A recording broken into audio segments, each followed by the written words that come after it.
যার সাথে যার ভাব তাকে একটু দেখলেও লাভ। আর বন্ধুর বাঁশি যখন বাজে মনে হয় ভিতরে আগুন জ্বলতেছে। গীতিকার রহিমউদ্দিন সাহেব জানি না কোন ভাব থেকে গানটা লিখেছে, আমার মনে হয় রাধার ভূমিকা থেকে। মানে উনি নিজে রাধা হয়ে গেছে, কৃষ্ণকে বলতেছে কেন আমার বাড়ির আশেপাশে বাঁশি বাজানো, সেই জায়গা থেকে গানটি করছে।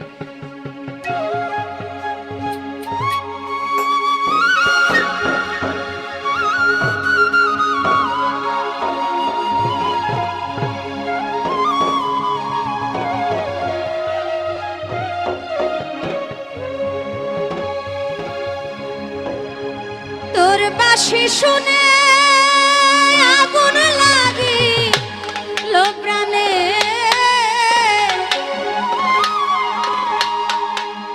এই বনে বাঁশি বাজাও কেনে রে,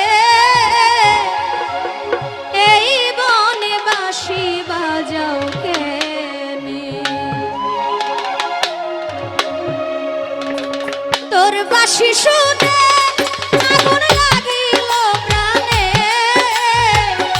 তোর বাঁশি শুনে আগুন লাগিল প্রাণে, এই বনে বাঁশি বাজাও কেনে রে, এই বনে বাঁশি বাজাও কেনে।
সাজাও